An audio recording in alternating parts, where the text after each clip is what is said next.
setia bersama kami dalam Bincang-Bincang CTV Malang. Masih bersama dengan narasumber kita hari ini, yaitu ada Ketua Komisi C DPRD Kota Malang, Abah Fathul Arifin, dan juga Sekretaris Komisi C DPRD Kota Malang, Abah Ahmad Wanedi. Di mana tadi di segmen 1 pemirsa, kita membicarakan tentang tugas dan juga wewenang dari Komisi C. Nah, selanjutnya di segmen 2 ini, Mbak, Komisi C ini adalah alat kelengkapan Dewan yang paling berperan mengatasi masalah kemacetan jalan raya di Kota Malang. Nah, selama ini melihat kondisi kemacetan Kota Malang seperti apa pendapatnya dari Abah? Dikatakan sangat kritis pada titik nadir, mungkin ada benar, walaupun tidak harus kita anggap benar betul. Kita memang termasuk kota kesekian yang kemacetannya luar biasa. Sudah Jakarta, Bandung, Surabaya, dan sebagainya. Tapi terlepas apapun, memang kondisi Malang yang cuma 5 kecamatan, luasnya tidak bisa ditambah lagi lebarnya. Ruas jalan kita sudah jelas, mulai jalan kota, provinsi, nasional, dan sebagainya. Dulu ketika baru 2 arah jalan besar, barat dan tengah, ya, yaitu arah ke Sukun, kemudian yang dari Belimbing menuju Rampal, Kota Lama, Berkesono, Gadang itu kemacetan sudah ada. Kemudian kita bergeser menambah yang jalur timur sampai pada jembatan Kedungajang. Ternyata kecamatan tetap saja seperti ini. Artinya memang perlu kita nantinya usul untuk ada jalan lingkar timur, barat, utara, selatan nanti, agar kendaraan besar yang ada yang masuk Kota Malang tidak lagi lewat tengah kota, tapi bisa utara selatan, biar bisa lewat yang pinggir, di Tronton, Tergandeng, dan sebagainya. Itu menjadi bagian daripada yang sudah kami sedang kaji agar kemacetan Kota Malang tidak semakin parah. Ditambah lagi, konon Kota Malang ini kalau jumlah roda 2 ini kan sejumlah jiwa di Kota Malang.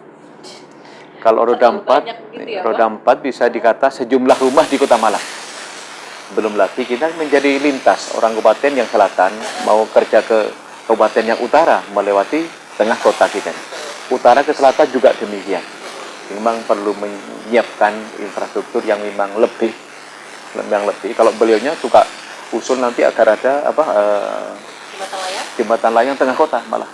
Nanti biar disampaikan beliau nanti yang lebih paham itu. Oke, itu. Abah, kalau tadi ditambahkan untuk jembatan layangnya ini, kira-kira nantinya akan rencananya dibangun di mana nih?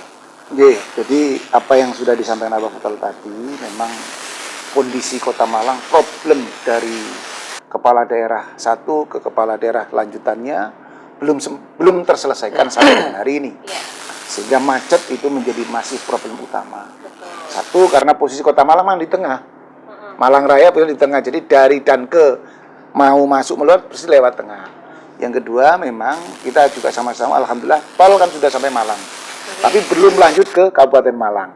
Sehingga kalau misalnya nanti tol itu sudah sampai ke Kabupaten Malang, tol Malang Panjen, insya Allah itu juga bagian dari mengurai. Jadi semua titik itu karena tidak berimbangnya antara pertumbuhan, tadi sudah disampaikan perumahan berapa kendaraannya, jumlah mobilnya berapa, belum berimbang. Apalagi Kota Malang ketiban rezeki karena setiap tahun kehadiran mahasiswa yang kurang lebih 300.000 ada di Kota Malang. Berapa yang memiliki? Sehingga inilah problem-problem yang barangkali mendera kita semua, yang tidak berbanding antara pertumbuhan roda 2, roda 4, dan infrastruktur jalan yang ada. Mengembangkan sulit, menambah 1 meter, 2 meter sulit. Apalagi halus yang lain. Sehingga ada tadi solusi bagaimana lingkar timur, lingkar barat, dan sebagainya. Kalau masih mungkin itu dilakukan. Yang kedua, solusi lain, karena memang melebarkan jalan itu sulit, maka mestinya yang ideal itu ya bangun flyover. Atau mulai istilah kalau di Jakarta ada tol tengah kota kan? Ya. Bisa jadi dari Arjosari sampai Sukun atau nanti itu bisa. Karena yang bisa dilakukan itu tanpa mengurangi jalan. Sebab kalau misalnya membangun underpass lagi itu menurut saya bukan solusi. Tetapi semua itu tentu harus dilalui dengan kajian atau naskah akademik yang untuk itu apakah Kota Malang, karena itu problem. Yang kedua, untuk mengatasi kemacetan itu adalah dengan mengganti moda transportasi. transportasi massal. Apa itu? Ya, hari ini kan mikrolet. Mikrolet itu juga harus diselesaikan. Oke, baik, Bang. Oke, baik. Selanjutnya ini benar tadi yang dikatakan oleh Abah Wanedi bahwa setiap tahunnya ada mahasiswa yang datang ke Malang untuk belajar di sini karena Iya. Kota Malang sendiri juga adalah kota pelajar. Kota pelajar. Betul. Lalu apa sih opsi dari Komisi C sendiri untuk mengurai kemacetan apalagi di daerah-daerah kampus seperti di Noyo dan Tlogomas nih, Bang? Monggo. Gini, selain yang disampaikan Abah Nida tadi, kami Komisi C sedang melakukan kajian tentang perlunya pengadaan ruas jalan baru. Ruas jalan baru di titik tertentu masih banyak yang memungkinkan untuk kita perbaiki menjadi jalan bisa menjadi lintas dilalui kendaraan. Kemudian juga peningkatan status dari jalan yang cuma bisa roda 2 menjadi jalan bisa roda 4, berikut jembatan yang roda 2 bisa jembatan roda 4. Salah satunya Mergosono dan Gadang, kemudian Lok Doro tembus ke Bumiayu juga Arjowinangun. Itu kalau misalnya bisa kita naikkan status jalannya 2 ke 4, insya Allah sudah menjadi yang lumayan mengurai kemacetan itu. Belum lagi adanya ruas jalan baru nanti yang kami sedang lakukan kajian sekarang ini. Itu barangkali. Oke, baik, Bah. Mungkin kita sekarang geser ke jalan yang ada di Kayu Tangan begitu ya. Itu kan kabarnya akan dijadikan satu arah begitu pemirsa. Apakah itu benar, Abah Fatol? Kajian yang sudah disampaikan dari Dishub kepada kami Komisi C benar. Walaupun sementara ini memang perlu sosialisasi ulang.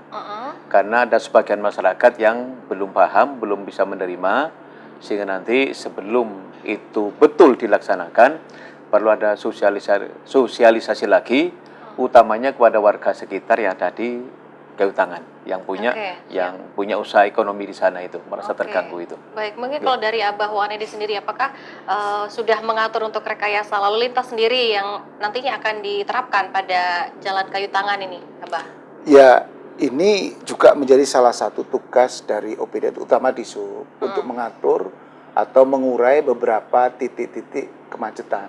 Ya. Utamanya beberapa daerah-daerah yang strategis, yang di situ kan sudah ada beberapa kawasan heritage misalnya, sudah ditetapkan sebagai kawasan heritage, kota wisata di tengah kota.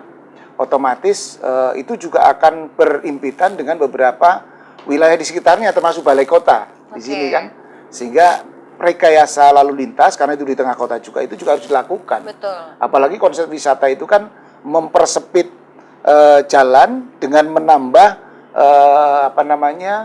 pedestrian, jalur pedestrian. Jalur pedestriannya ditambah.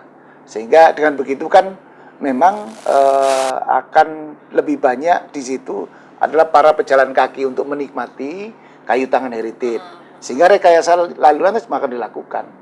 Tentu apakah ini menjadi bagian itu karena solusi-solusi untuk mengatasi berbagai keruwetan masalah lalu lintas sehingga tidak macet di satu titik. Saya masih tertarik nih dengan wilayah Kayu Tangan, tapi kita akan jeda sejenak, Bah. Pemirsa, jangan kemana-mana, tetaplah bersama kami di Bincang-Bincang JTV Malang.